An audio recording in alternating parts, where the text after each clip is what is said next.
your Health Watch for you this morning. A popular actress is shining light on a little-known mental health condition. Megan Fox says she suffers from body dysmorphic disorder or body dysmorphia, and it can have a major impact on a person's mental and physical well-being.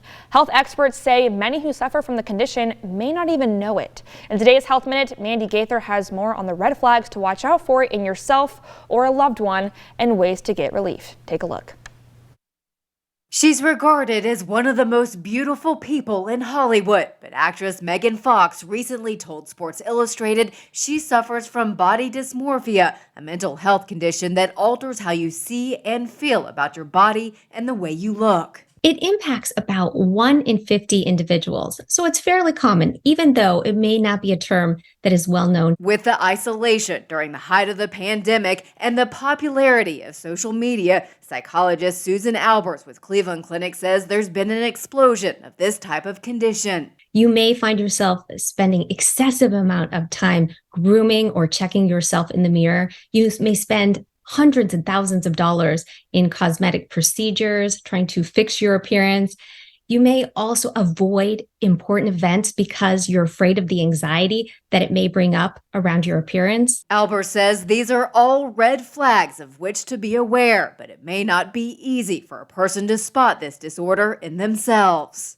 It's a little bit like looking in a funhouse mirror. Your perception of yourself is skewed or wavered in a way that other people's do not perceive. If you recognize a problem in yourself or a loved one, help is available. It is often treated with a combination of therapy, medication, and the goal is to become aware of these thoughts and challenge them, as well as build self-acceptance. For Health Minute, I'm Mandy Gaither. Now, the Cleveland Clinic says body dysmorphia carries a high risk of self-harm or suicidal thoughts. So if you or someone you love is struggling, you can always reach out to the Suicide and Crisis Lifeline by dialing 988. And continuing with health-related news this midday, overdose deaths in the U.S. appear to have hit a new record in the last year. CDC data shows almost 110,000 deaths by overdose. Although the final number won't be available until after all the records are reviewed. However, the total death now surpasses their previous year by about 500. And significant factor in U.S. overdoses is the powerful synthetic opioid fentanyl. And just last night, a city in Washington state saw this to be true.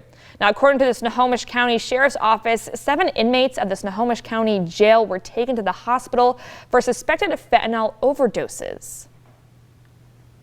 Odd behaviors from one of the inmates, kind of leaning back and forth, falling against the wall. At that time, he called for a medical emergency and jail medical staff responded. During that time, additional corrections deputies also responded, and they observed a second and third inmate also exhibiting the same symptoms. We do believe these are symptoms of overdose from fentanyl exposure.